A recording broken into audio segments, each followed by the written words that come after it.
Hello, আসসালামু আলাইকুম। আশা করছি শুনতে পাচ্ছেন আমার কথা।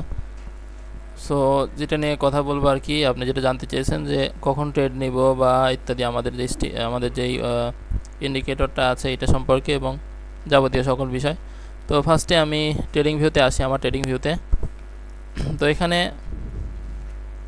আমার ট্রেডিং ভিউটা ধরেন আপনাদের হচ্ছে ক্যান্ডেল আকারে থাকে, এভাবে থাকে, ক্যান্ডেলস এভাবে থাকে। আপনারা ক্যান্ডেল দেখতে পারেন। আমি 15 মিনিটের চার্টে আছি গোল্ডে, এভাবে আপনারা ক্যান্ডেলগুলো দেখতে পারেন। আর আরেকটা বিষয় যে অনেকেই এখানে কিছু একটা মার্ক করা আছে, আমি ডিলিট করে দিই। ড্রয়িং দরকার নেই আমার এখন। নেট হয়তো একটু স্লো হতে পারে, জন্য ট্রেডিং ভিউটা এভাবে দেখাচ্ছে। সো আপনাদের ট্রেডিং ভিউটা এভাবে থাকবে, চার্ট আকারে থাকে, মানে ক্যান্ডেল আকারে থাকে। আর আমি এটাকে রাখি হচ্ছে এইভাবে, এই যে হেইকিন 80, এই ক্যান্ডেলটা আমি ইউজ করি, অর্থাৎ এই ফরম্যাটটা আমি ইউজ করি। প্রথমত এটা হচ্ছে ফার্স্ট এডিট গেল, আমার প্রথম যে ধাপটা সেটা গেল। হচ্ছে স্পিড কমে গেছে অনেক, আপাতত পাউজ করি। আচ্ছা, এরকম আছে হেইকিন 80। এখন হেইকিন 80 ক্যান্ডেলের সুবিধা অসুবিধাগুলো কী কী সেটা আগে বলি। হেইকিন 80তে যখন মার্কেট ওঠে তখন একটা ধারণা পাওয়া যায়, বা যখন মার্কেট নামে তখন একটা ধারণা পাওয়া যায়। পরপর অনেকগুলো ক্যান্ডেল রেড হয়, পরপর অনেক ক্যান্ডেল গ্রিন হয়, অনেকগুলো ক্যান্ডেল গ্রিন হয়। এখানে অনেকগুলো ক্যান্ডেল গ্রিন হয়েছে, এখানেও হয়েছে, এখানে অনেকগুলো ক্যান্ডেল কিন্তু পরপর গ্রিন হয়েছে। একের পর এক গ্রিন ক্যান্ডেল আসতেছে, তারপরে শেষের দিকে যায় রেড ক্যান্ডেল হয়ে কিছুটা নামছে। তো আবার যখন এখান থেকে নামছে তখন অনেকগুলো ক্যান্ডেল হচ্ছে রেড ক্যান্ডেল দিছে। এটা হচ্ছে হেইকিন 80-র একটা বৈশিষ্ট্য। এখন এইটার সাথে আমি দুইটা ইন্ডিকেটর ইউজ করি। একটা হচ্ছে Z impact team V4 buy sell, এইটা। সো এই ইন্ডিকেটরটা আমাদের কী কী শো করে এটা একটু বলি। এখানে প্রথমেই আপনারা দেখতেছেন যে এখানে একটা মুভিং এভারেজ রয়েছে। মুভিং এভারেজে এই যে মাঝখান দিয়ে যে লাল দাগ, সবুজ দাগ, এটা একটা মুভিং এভারেজ। তো যখনই এই দাগটা ক্রস করতেছে তখন এরা বাই বা সেল ইত্যাদি দেখাচ্ছে। এটা হলো প্রথম কাজ। দ্বিতীয় কাজ হচ্ছে মাঝখানের এই লাইনটা, এটাকে ওরা ট্রেন্ড লাইন বলে, মানে ইন্ডিকেটরের হিসেবে এটা ট্রেন্ড লাইন। তো ট্রেন্ড আছে কিছুটা ডাউন ট্রেন্ডে আপাতত। সো এটা হচ্ছে ট্রেন্ড লাইন, এবং আমাদের কাজ কি ট্রেন্ড লাইনের নিচের থেকে বাই নেওয়া, উপরের থেকে মানে এইসব পজিশন থেকে সেল, এইসব পজিশন থেকে বাই। আর এই যে নীল দাগটা, এটা একটা রেজিস্ট্যান্স, এখানে একটা রেজিস্ট্যান্স, এই নিচে এখানে একটা সাপোর্ট, এখানে একটা সাপোর্ট, এইখানে একটা সাপোর্ট তৈরি হয়েছে 10-এর আশপাশে, এখানে একটা সাপোর্ট। আরেকটা কি দেখাচ্ছে মার্কেট, এই যে সবুজ যে দাগগুলা, এখান থেকে সবুজ দাগ দিছে, এখানে সবুজ দাগ দিছে, এখানে সবুজ একটা দাগ আমরা দেখতে পাচ্ছি, এখানে দেখতে পাচ্ছি, এখানে লাল দাগ দেখতে পাচ্ছি। তো লাল দাগের ব্যাপারটা কি, এখানে রেজিস্ট্যান্স এবং সেলের অর্ডার ব্লক ছিল, এটা যখন ক্রস করছে, মানে অর্ডার ব্লকটা ব্রেক করে যখন উপরে চলে গেছে, তখন হচ্ছে এই সবুজ দাগটা বাইরের অর্ডার ব্লক হয়েছে। আবার একইভাবে এখানে একটা বাইরের অর্ডার ব্লক আছে 3300 বা 3400-এর কাছাকাছি, এখানে একটা আছে 3440-এ, এখানে একটা আছে 3480-তে, এখানে একটা আছে 3528 বা 30 এর মধ্যে একটা আছে। এইগুলো সব কিছুই হচ্ছে অর্ডার ব্লক। এটা হচ্ছে এই ইন্ডিকেটরটা শো করে, সব কিছুই শো করে। এখন আপনাদের ভুলগুলা কোথায় হচ্ছে? ভুলগুলা হচ্ছে যে সকালের দিকে ট্রেড করতেছেন এশিয়ান সেশনে। এশিয়ান সেশনটা সাধারণত আমরা অ্যাভয়েড করার চেষ্টা করি, বা একেবারেই মানে হাতে পায়ে না ধরলে এশিয়ান সেশনে ট্রেড করি না। দুপুরে বা নিউ ইয়র্ক সেশনে ট্রেড করার চেষ্টা করি। তো এশিয়ান সেশনে আজকে যে ঘটনাটা ঘটছে, গতকালকে মার্কেট উঠতে উঠতে নিউ ইয়র্ক সেশনে 3578 পর্যন্ত উঠছিল। উঠার পরে এখন এখান থেকে আবার একটু নামে মোটামুটি 35, 64, 63-তে এসে ঘোরাঘুরি করতেছে। ওইখান থেকে আবার এক টান মারে আজকে সকালে নেমে গেছে, নামে একদম 3510 পর্যন্ত নামছে। নামার পরে আবার কিন্তু উঠে গেছে, অর্থাৎ এই যে নিচে যে নামাটা, এটা একটা লিকুইডিটি হান্ট ছিল। কেন ছিল এটা আপনাদের দেখাই। আমি যদি ক্যান্ডেলে আসি, এই যে লিকুইডিটি হান্টের ক্যান্ডেলটা কেমন হয়, আমি একটা সিগন্যাল দিয়েছিলাম যে 3530, 27 এইসব জায়গা থেকে বাই। আমি কিন্তু এই যে রেজিস্ট সাপোর্ট এবং এখানে একটা অর্ডার ব্লক ছিল, এটা দেখে আমি সিগন্যালটা দিছি যে এখান থেকে বাই হবে। তো মার্কেটটা কি করছে, একটা লাল ক্যান্ডেল সোজা নিচে আসছে, সবুজ ক্যান্ডেল সোজা উপরে গেছে, অর্থাৎ নিচেকার যে লিকুইডিটিগুলো ছিল সব কিছু হান্ট করছে। এটা হচ্ছে লিকুইডিটি ক্যান্ডেল, এটা আমরা বুঝতে পারি, ব্যাক টেস্ট করলে লিকুইডিটি ক্যান্ডেল আমরা বুঝতে এবং চিনতে পারি। সাধারণত অর্ডার ব্লক বা সাপোর্ট রেজিস্ট্যান্স জোনের নিচে বা উপরে এই ক্যান্ডেলগুলো তৈরি হয়। তো এখান থেকে আবার মার্কেট যথারীতি উপরের দিকে উঠছে। এখন এই জায়গাটা যে একটা পয়েন্ট তৈরি হয়ে আছে 35-62তে, এটা একটা সেল জোন। এখানে বিআর অভিষেক করতেছে, এটা একটা সেল জোন। আমি আজকে নিজের কোনো অ্যানালাইসিস দিব না, আমি জাস্ট ইন্ডিকেটরের অ্যানালাইসিসটা আপনাদের সাথে শেয়ার করব। সো এখান থেকে ওরা সেলের একটা সম্ভাবনা দেখাচ্ছে এবং মার্কেট আপাতত উপরের দিকে উঠতেছে। আচ্ছা, এখন আমরা যদি ইন্ডিকেটরটা হাইড করি, আমার অ্যানালাইসিসটা আবার একটু যোগ করি। মার্কেট একটানা ওঠা শুরু করছে, একটানা সবসময় কিন্তু একটানা উঠতেছে। এতটুকু একটু নামছে, নামার পর একটানা উঠছে, ওঠার পর এতটুকু নামছে, আবার উঠছে, আবার কিছুটা নামে সাইডওয়ে টাইডওয়ে করছে, করে আবার এটুকু সাইডওয়ে পুরোটাই, এখান থেকে আবার উঠছে, এখান থেকে সাইডওয়ে করে আবার উঠছে। এখন আমরা যদি 1 ঘন্টায় আসি, তাহলে আমরা কি দেখি, একটু দেখি কি হচ্ছে 1 ঘন্টায়। আপনাদের মাথায় রাখতে হবে যে যেই জায়গাটায় অনেকগুলো ক্যান্ডেল তৈরি হচ্ছে সেটা একটা শক্তিশালী জোন, আমরা এটাকে জোন বলি, শক্তিশালী জোন। তো এখানে শক্তিশালী ক্যান্ডেলগুলো কোথায় তৈরি হচ্ছে? এখানে শক্তিশালী অনেকগুলো ক্যান্ডেল তৈরি আছে, এই জায়গার মধ্যে অনেকগুলো ক্যান্ডেল আছে, এই জায়গায় অনেকগুলো ক্যান্ডেল আছে। তারপরে এবার একইভাবে যদি নিচে দেখি, নিচে অনেক এভাবে আমরা পাবো যে অনেক জায়গায় এভাবে ক্যান্ডেল, অনেকগুলো ক্যান্ডেল তৈরি হয়ে আছে। যেমন এই পুরোটাই বলা যায়, টোটাল জোনটাই কিন্তু এইগুলা হচ্ছে শক্তিশালী জোন তৈরি হয়ে আছে। তো এখন মার্কেট যখন নিচের দিকে নামছে আজকে, এই জোনটাকে তার রেসপেক্ট করার কথা ছিল 35, 3527, 30। এই জন্যই কিন্তু আমি এখান থেকে সিগন্যাল দিয়েছি। তো এখন সিগন্যালের ব্যাপারে যারা সিগন্যাল গ্রুপে আছে অনেকেই বলে ভাই এসএল হিট করলো কেন সিগন্যাল দিয়েছেন, এখন তো মার্কেট সেলের দিকে নামছে বা নামবে। এইসব বিষয়ে ইন্ডিকেট করে বা এইসব বিষয়ের উপর চিন্তা করে সিগন্যালগুলো দেওয়া হয়, এই জোনগুলো ফলো করে সিগন্যাল দেওয়া হয়। এবং এখানে যদি আপনারা ক্যান্ডেল দেখেন যে বড় একটা শ্যাডো, ওই হ্যামারের মতো একটা ক্যান্ডেল তৈরি হয়েছে, হওয়ার পরে এটা উপরের দিকে উঠছে। আমি যেহেতু প্রাইস অ্যাকশন নিয়ে কাজ করি না, আমি ক্যান্ডেল সম্পর্কে ওইভাবে ধারণা রাখি না, আমার কাজ হচ্ছে আইসিটি আর এসএমসি নিয়ে। সো যেটা বলছিলাম, তো এখান থেকে মার্কেট যদি ধরি 1 ঘন্টায় আছি আমি, তারপর তার চেয়েও যদি বড় টাইম ফ্রেমে আসি, 2 ঘন্টায় যদি আসি, আমরা দেখতেছি যে মার্কেট বড় সড়ো মুভমেন্ট করছে কোনো পুল ব্যাক ছাড়াই। এটা 3 মিনিটের টাইম ফ্রেম।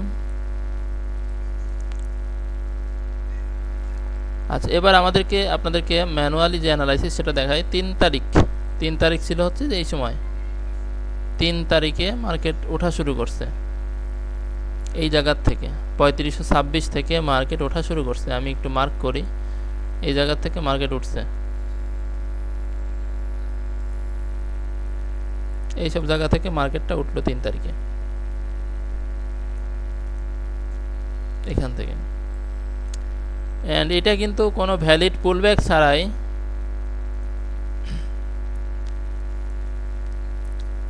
মানে গতকাল আজকে সকাল পর্যন্ত মার্কেট কি করছে, কোনো ভ্যালিড পুলব্যাক দেয় নাই, একটানা উপরের দিকে উঠে গেছে।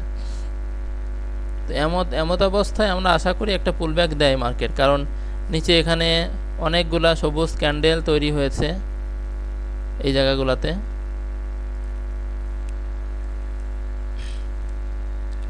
এখানে অনেকগুলো সবুজ ক্যান্ডেল আছে, এর মধ্যে কোনো রেড ক্যান্ডেল নেই, অর্থাৎ এর মধ্যে লিকুইডিটি আছে, এইটুকুর মধ্যে লিকুইডিটি আছে। এখানে অনেকগুলো সবুজ ক্যান্ডেল হয়ে আছে, এর মধ্যে লিকুইডিটি আছে, এখানে লিকুইডিটি আছে, এই সব জায়গাগুলোতে লিকুইডিটি আছে। মার্কেট লিকুইডিটি রেখে আসছে, কারণ নিচের এই জোনগুলো সে হান্ট করে নাই। তো আমরা ধরে নিই আমার ম্যানুয়াল অ্যানালাইসিস হিসেবে মার্কেট যদি নিচের দিকে নামে তাহলে এই জায়গা পর্যন্ত একবার আসবে, 3423 পর্যন্ত একবার আসার সম্ভাবনা অবশ্যই আছে। সেটা কবে আসবে তার কোনো নিশ্চয়তা নেই, বাট আসার সম্ভাবনা আছে। এখন আমরা যখন দেখলাম আজকে সকালে হঠাৎ করে মার্কেট এখানে ওঠার নাম করে আবার হঠাৎ করে নেমে গেল, লিকুইডিটিটা হান্ট করে ফেললো এশিয়ান সেশনে। তো অনেকে করছে কি, এশিয়ান সেশনে যারা ট্রেড করেন অনেকে এই জায়গার থেকে বাই নিছেন, 35-50-এর আশপাশ থেকে বাই নিছেন। বাই নেওয়ার পরে কি হয়েছে, লস হয়েছে। নিচের দিকে 10-15 যখন নেমে গেছে, তখন অনেকে মনে করছে কি, এই জায়গাগুলোতে যখন এই জোনটা ব্রেক করছে, তখন অনেকে মনে করে যে যেহেতু এটা ব্রেক হয়ে গেছে তখন মার্কেট নিচের দিকে নামবে, এরকম একটা কিছু মনে করে ওখানে আবার তারা সেল ট্রেড প্লেস করে, অর্থাৎ সাপোর্ট ব্রেক হয়ে গেছে, আমি সেল ট্রেড নিব, এইখান থেকে সেল নিচ্ছে। আচ্ছা, এখন চিন্তা করেন মার্কেট 35-78 থেকে 35-27 বা 28 পর্যন্ত নামছে, প্রায় 400 পিপসের মুভমেন্ট একটা দিছে। তো মার্কেট তো আর একদিনে বা এত দ্রুত সময়ের মধ্যে 1000 বা 1200 পিপস মুভমেন্ট দিবে না। তো 400 পিপস মুভমেন্ট দেওয়া মানে কি, আমার ওই জায়গা থেকে বায়ের জন্য আমাকে, মানে উল্টা দিকের জন্য আমাকে প্রস্তুত হইতে হবে। সো এই নিচে আসলে যে সেল নেব, এই ধারণাটা ভুল ধারণা। এটা থেকে বাড়ায় আসতে হবে, বায়ের দিকে থাকতে হবে।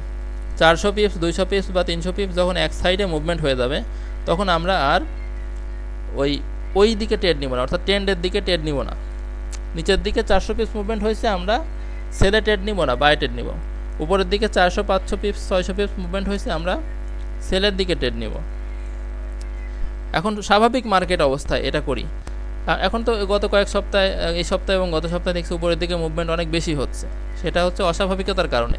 কিন্তু স্বাভাবিক থাকলে এরকম হয় যে 300 বা 400 পিপস উঠলে 100 বা 150 পিপস নামে, বা 400-500 পিপস নামলে 200-250 পিপস ওঠে, 50% পর্যন্ত ওঠে। এটা ফিবোনাচ্চি অনুসারে, টেকনিক্যাল অ্যানালাইসিস অনুযায়ী ওঠে। সো আমরা এখান থেকে বাই নিচ্ছি এবং আমাদের ইন্ডিকেটর অনুযায়ী এবং অন্যান্য যাবতীয় যা বলি না কেন সেই অনুযায়ী আমরা একটা সেল জোন পাচ্ছি হচ্ছে এখান থেকে 35-62 থেকে। এখন এটা কেন সেল জোন, অনেকের প্রশ্ন থাকতে পারে। আমি যদি ক্যান্ডেল আকারে আসি 3562 বা তার আশপাশ থেকে, এই যে এখানে অনেকগুলো ক্যান্ডেল তৈরি হয়েছে, এতটুকু জায়গার মধ্যে অনেকগুলো ক্যান্ডেল তৈরি হয়েছে, যার কারণে এটা একটা সেল জোন হয়েছে। এইটুকু এখান থেকে আমরা সেলে আশা করতে পারি। সো এটা গেল আমার ইন্ডিকেটর। আর এটা মূলত যে ইন্ডিকেটরটা দেখাচ্ছে, এটা স্ক্যালপিংয়ের জন্য ইন্ডিকেটর। এটা বাই সেল শো করবে। ধরেন এখান থেকে সেল দিছে, আমি সেলে ধরলাম, এই বাই আসার আগ পর্যন্ত আমি সেল ধরে রাখবো, বা নিজের যতটুকু প্রফিট করার করে কাটিয়ে দেবো। এখন এখান থেকে বাই বলছে, আমি বাই নিছি, এখানে সেল দেখালে আমি বাইটা কাটিয়ে দেবো, এরকম ব্যাপারটা। এখন যদি এরকম হয় যে এইগুলোর মতো, এখানে বাই বলছে, মার্কেট ওঠে নাই, সেলে নামছে, আমি বাই নিছি, যখন সেল দেখাইছে আমি বাই কাটে সেল ধরবো। এখানেও তাই, সেল নিছি, বাই, সেল, বাই নিছি, সেল নিছি, এভাবে কাজ করি। মানে যখন উল্টা দিকে ট্রেড দেখায়, তখন আমি ওই দিকেরটা কেটে দিয়ে উল্টা দিকে ট্রেড নিই। এটা হচ্ছে স্ক্যালপারদের জন্য মোটামুটি 3 মিনিট এবং 1 মিনিটে সব টাইমে ভালো কাজ করে। 3 মিনিট 1 মিনিট, 3 মিনিট 1 মিনিট একটু ঘিজিমিজি হয়ে যায়। 15 মিনিটটা যদি ফলো করি, তারপরে দেখতে পাবো যে হ্যাঁ ভালোই, এখানে অ্যাকুরেসি ভালো, এখানে অ্যাকুরেসি অনেক ভালো এবং কাজ করতেছে। বাই সেল হিসাব করলে অনেকখানি মুভমেন্ট আমরা পাচ্ছি। অ্যান্ড পরবর্তীতে আমাদের আরেকটা ইন্ডিকেটর আসলো, সেটা হচ্ছে এইটা, Z impact team, Z strike. এইটা এখন এইটার হচ্ছে ম্যাজিকটা কি, এখানে বাই সেল কিন্তু এখানে শো করতেছে না। এখানে কি করছে আমি একটু দেখাই আপনাদেরকে। মার্কেট 33-29 এই জায়গায় থাকা অবস্থায় এর একটা বাই দেখাইছে, তারপরে এইখানে একটা আর্লি সেল দেখাইছে, মানে অনেক দূরে কিন্তু এরা বাই সেল দেখাচ্ছে। এখানে সেল দেখাইছে, মার্কেট হয়তো বা সেরকমভাবে নামে নাই, এখানে বাই দেখাইছে। এখন এই সেল দেখাইছে 75-এ, বাই দেখালে 91, 150-200 পিপসের একটা মুভমেন্ট। এখানে যদি এসএল হয়, এসএলও কিন্তু অনেক বড় হবে। এইটা আমাদের সুইং ইন্ডিকেটর। এখানে এসএল হলে এসএল বড় হবে, এখানে এসএলটা ছোট হবে না। এখান থেকে বাই দেখাইছে, আমরা বাই নিলাম। সেল না দেখানো পর্যন্ত আমরা বাইটা ধরে রাখবো। এখন সেলটা দেখাচ্ছে কোথায় আপনাদের একটু খেয়াল করাই, আপনাদের দেখায় ব্যাপারটা। এরা কিন্তু 3390-এর আশপাশে একটা বাই দিয়েছে, 3390, আর সেল দেখাইছে এরা 3561-62। তো যখন ওরা সেলের একটা অর্ডার ব্লক পাইছে, তখন ওখান থেকে সেল দেখাইছে, এখান থেকে সেল। তাহলে আমরা ইন্ডিকেটর অনুযায়ী বলতে পারি যে মার্কেটে মোটামুটি ইন্ডিকেটর বলতেছে যে মার্কেট সেলের দিকে আসবে। আর্লি সেল দেখাই দিয়েছে যে মার্কেটের মোটামুটি মোমেন্টাম শেষ, সে আজকে এবং কালকে কিছুটা বা অনেকটা ডাউন ট্রেন্ডেই থাকবে, এটা মার্কেট ইন্ডিকেটরটা বলছে। সো আমাদের টার্গেট কি, 62-র কাছে মার্কেট গেলে আমরা ওখান থেকে সেলের সিগন্যাল দিব, বা এখন যে জায়গা আছে 45-44 এসব জায়গার থেকেও সেল নেওয়া যাইতে পারে। এখন আরেকটা বিষয়, এই যে গোল যে বক্সগুলা, সরি গোল বলছি, চার কোনা যে বক্সগুলো আছে, এই বক্সটা হচ্ছে এশিয়ান সেশনের বক্স। এই যে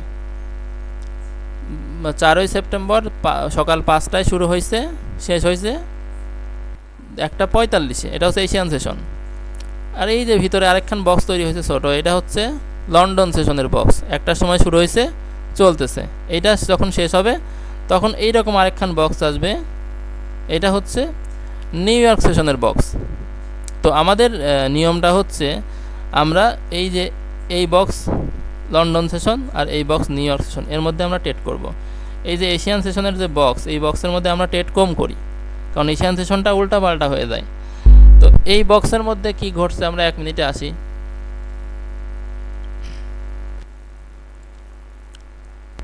দেখেন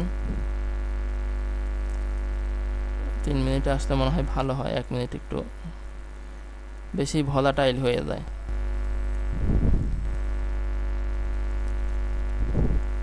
এখানে কি হয়েছে, উল্টাপাল্টা জিনিসটা কি হয়েছে, 3 মিনিটে যেটা হয়েছে আর্লি সেল দেখাচ্ছে এশিয়ান সেশনে, কিন্তু মার্কেট কিন্তু উঠেই গেছে, উঠতে উঠতে উঠতে উঠতে অনেক উপরে উঠছে, ওখানে আর্লি বাই দেখাচ্ছে, অর্থাৎ উল্টাপাল্টা করে ফেলছে এখানে ইন্ডিকেটরটা।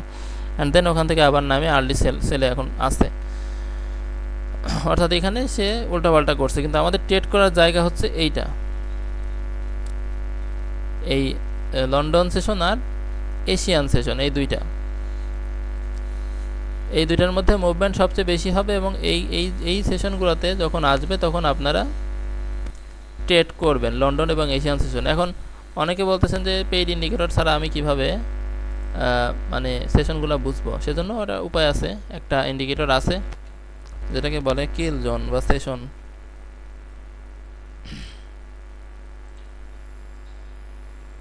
এই যে লাক্স অ্যালগো সেশন।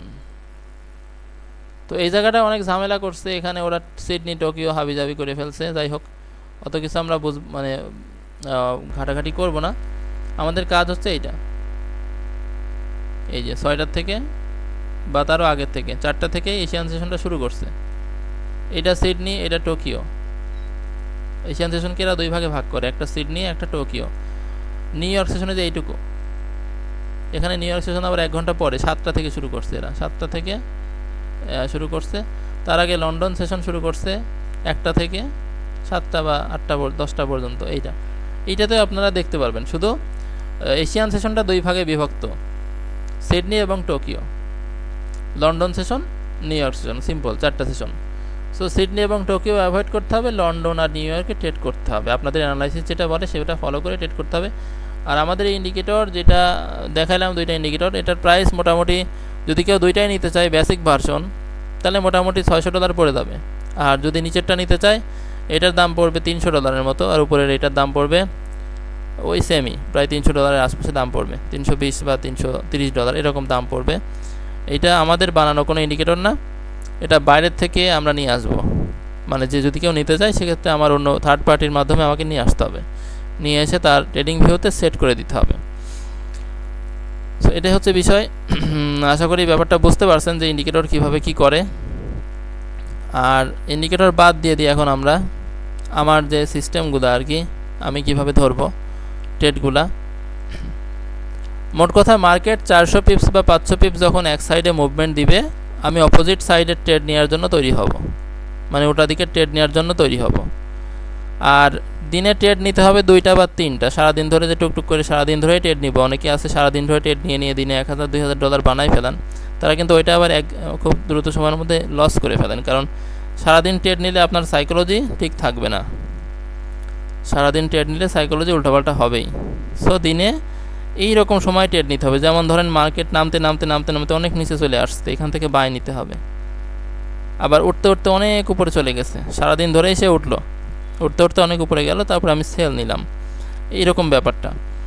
তো অনেকে পারেন চাইলে ওঠার সময় বাইটাই নিয়ে ধরতে পারে, অথবা সাপোর্ট রেজিস্ট্যান্স জোন ফলো করে ট্রেড নিতে পারেন।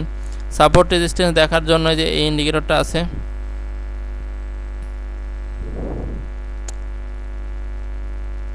এই যে সাপোর্ট রেজিস্ট্যান্স ডাইনামিক V2, এই ইন্ডিকেটরটা আছে।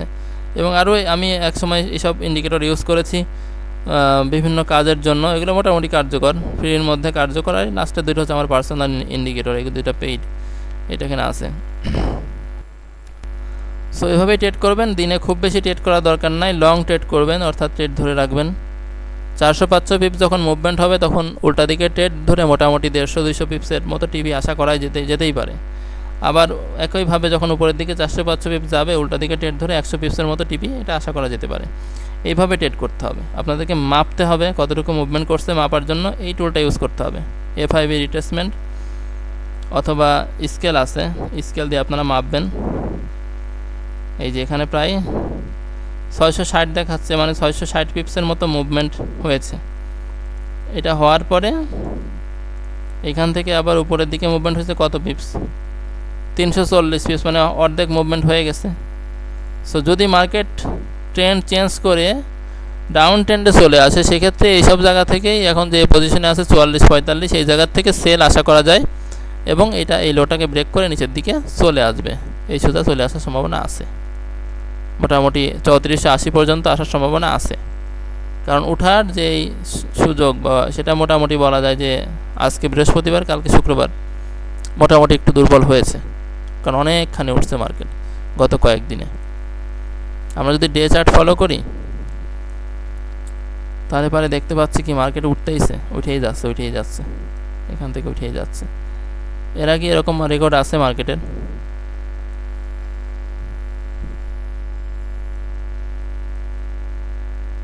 সো ভিডিওটা দেখে নিজেদের মতো করে ট্রেড নেন, আশা করি ভালো লাগবে।